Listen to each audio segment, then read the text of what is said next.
Morning friends, this is Anil and welcome to सनसे बनेज। दोस्तों, शिक्षा विभाग की महत्वपूर्ण खबरों के साथ आज मैं फिर आपके बीच में उपस्थित हूं। दोस्तों, आइए हम लोग शुरुआत करते हैं। इससे पहले यदि आप हमारे चैनल पर नए हैं, चैनल को जरूर सब्सक्राइब कर दीजिएगा और अपने दोस्तों को भी शेयर कर दीजिएगा, बिकॉज शेयरिंग इज केयरिंग। दोस्तों, सबसे पहले हम लोग बात करते हैं बीएड 1 to 5 को लेकर के। दोस्तों, तो देखिए, एक केस था दोस्तों सत्येंद्र कुमार ओझा वर्सेस राज्य सरकार का। दोस्तों, और ये जो थे ये शिक्षक 2014 में बने थे दोस्तों, 2012 नियमावली के तहत। और इनका जो नियुक्ति हुआ था दोस्तों, वो एज ए अप्रशिक्षित शिक्षक के तहत इनकी नियुक्ति हुई थी। बीएड ये 2008 में ही कर चुके थे और इनकी नियुक्ति 2014 में दोस्तों 22 जुलाई 2014 में इनकी नियुक्ति हुई थी। विभाग में आने के बाद इन्होंने ब्रिज कोर्स, चूंकि ये बीएड किए हुए थे और 1 to 5 में इनकी नियुक्ति हुई थी, तो इन्हें बीएड करना जरूरी था। तो इन्होंने ब्रिज कोर्स जो होता है एनआईओएस डीएलएड से 6 महीने का इन्होंने ब्रिज कोर्स किया दोस्तों। और 11 जून 2019 को इनका समाप्त हो जाता है, मतलब ब्रिज कोर्स कंप्लीट हो जाता है दोस्तों। और उनके बाद उन्हें ग्रेड पे 2019 से उनको ग्रेड पे दिया जाता है। देखिए, समझिएगा, 2008 में बीएड करा इन्होंने, 2014 में इनकी नियुक्ति हुई, बीएड करके 1 to 5 में नियुक्ति हुए थे। इस वजह से इनको एक कोर्स करना था, वो ब्रिज कोर्स करना था। एनआईओएस से इन्होंने ब्रिज कोर्स 6 महीने का 2019 में किया। ठीक है, 11 जून 2019 को इनकी ब्रिज कोर्स समाप्त हो गई और उसके बाद दोस्तों इनको ग्रेड पे दिया गया। उसके बाद इन्होंने हाई कोर्ट गया और हाई कोर्ट से इन्हें जीत मिली और कहा गया कि 2014 में आपकी नियुक्ति थी और उसी तिथि से आपको ग्रेड पे मिलना चाहिए। दोस्तों, शिक्षा विभाग की तरफ से इस बाबत जो आदेश है वो भी निकाल दिया गया है और अब इनको 2019 नहीं बल्कि 2014 जब से इनकी नियुक्ति हुई थी उस समय से इनको ग्रेड पे दिया जाएगा। ठीक है ना, क्योंकि इन्होंने हवाला दिया एक डीपीई कोर्स का दोस्तों, जो कि संवर्धन कोर्स होता था, जो हमारे नियोजित शिक्षक से पूर्व से 2004-5 में जिनकी बहाली हुई थी, उन लोगों को विभाग ने इग्नू से कोर्स करवाया था दोस्तों। और जिस तिथि से उनका ये कोर्स कंप्लीट हुआ था और उसी तिथि से उन लोगों को मान्य करके दिया गया था ग्रेड पे। और इसलिए इनका भी कहना है कि मैं पहले से ही प्रशिक्षित हूँ और इस बाबत ये हाईकोर्ट गए और हाईकोर्ट से इन्हें जीत मिली और शिक्षा विभाग ने भी आदेश जारी कर दिया गया है। उसमें साफ साफ लिखा हुआ है कि जब तक आप प्रशिक्षित नहीं है आपको ग्रेड पे नहीं दिया जाएगा दोस्तों।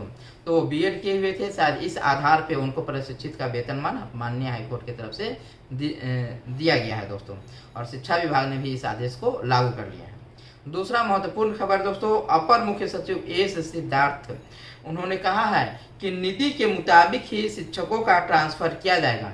नीति के मुताबिक ही शिक्षकों का ट्रांसफर किया जाएगा। इसके लिए सॉफ्टवेयर डेवलप किया जा रहा है दोस्तों, और जिसमें नीति के मुताबिक ही आवेदन करने का प्रावधान होगा। जो पॉलिसी बनी है, जो नीति बनी है, उसी नीति के आधार पे ही आवेदन करने का प्रावधान होगा। मतलब फिर से अनुमंडल और अनुमंडल का ही खेल खेला जाएगा दोस्तों।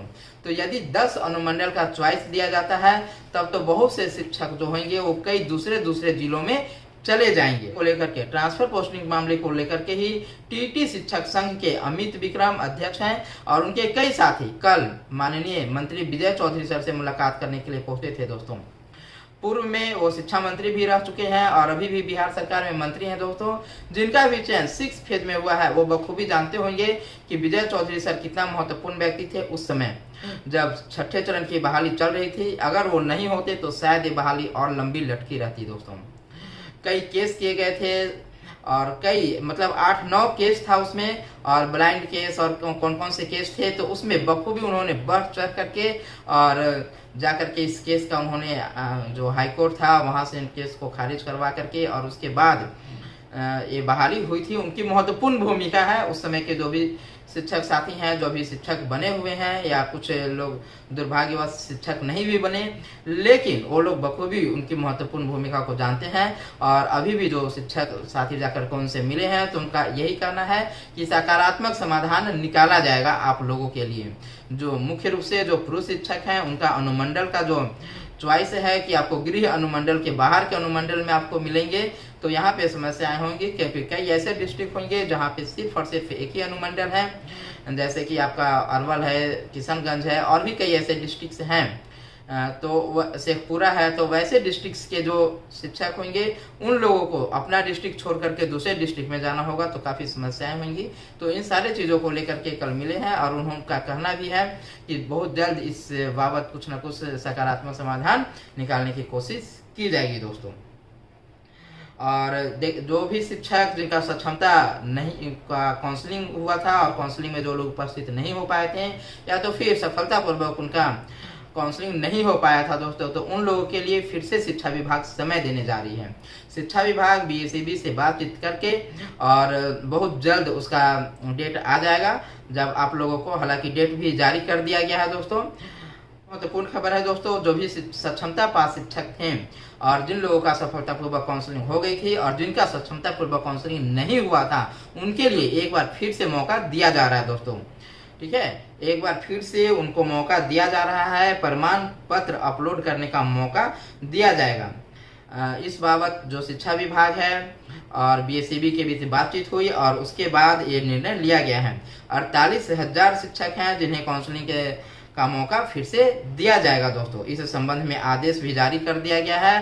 टोटल 48,184 शिक्षक हैं जिनकी काउंसलिंग अधूरी रह गई थी, जिसमें 3366 शिक्षक जो थे वो एब्सेंट थे और जो भी डाउटफुल हुए हैं उन लोगों को फिर से प्रमाण पत्र अपलोड करने का एक मौका दिया जाएगा। पहले से जो अपलोडेड प्रमाण पत्र है दोस्तों वो भी वहाँ पे रहेगा ही रहेगा और वैसे ही रखे जाएंगे और नया प्रमाण पत्र आपको वहाँ पे अपलोड करने का मौका दिया जाएगा। बहुत से ऐसे शिक्षक थे जिनका बायोमेट्रिक मिलान नहीं हो पाया था, आधार वेरीफाइड नहीं हो पाया था, आधार में 1-2 अंक डिजिट में गलती था या जो भी चीज़ें समस्याएं आई थी, OTP नहीं आ रहा था, तो उन सबों के लिए उसमें संशोधन किया जाएगा और जो आपका सही है वो आप फिर से अपलोड कर सकते हैं और उसके बाद आपकी काउंसलिंग हो जाएगी दोस्तों। तो 30 अक्टूबर तक ये लक्ष्य रखा गया है कि इस कार्य को कंप्लीट कर लिया जाए। अगली जो महत्वपूर्ण खबर है दोस्तों वो है आपका BPSC TRE3 रिजल्ट को लेकर के। तो मैं आपको बता दूं कि BPSC TRE3 रिजल्ट जो है दोस्तों वो अब छठ के बाद आने की उम्मीद है, मतलब नवंबर फर्स्ट वीक में 7 तारीख तक, 7 नवंबर तक शायद आपका छठ है और उसके बाद ही अब रिजल्ट आने की संभावना है। इसमें देरी की मुख्य वजह है दोस्तों रिजर्वेशन। सबसे पहले 65% के आधार पे रोस्टर और रिक्तियां सारी मंगाई गई थी, लेकिन अब 50% रिजर्वेशन के आधार पे सारी मंगाई जा रही है, जिसमें डिले हो रहा है और इस वजह से रिजल्ट में आपकी डिले होगी दोस्तों। वहीं सभी शिक्षकों का यूडाइस पर अपना प्रोफाइल अपडेट करना है दोस्तों। तो जो भी शिक्षक अभी तक यूडाइस पे अपना प्रोफाइल अपडेट नहीं किए हैं वो जल्द से जल्द कर लें। 20 अक्टूबर तक लास्ट डेट है, तो यूडाइस पे सभी लोग अपना प्रोफाइल को कंप्लीट कर ले दोस्तों। वीडियो में इतना ही, फिर मिलते हैं अगले वीडियो में। आप सन से मैनेज के साथ बने रहें, वीडियो को लाइक और चैनल को सब्सक्राइब अवश्य करते हैं। बहुत बहुत धन्यवाद।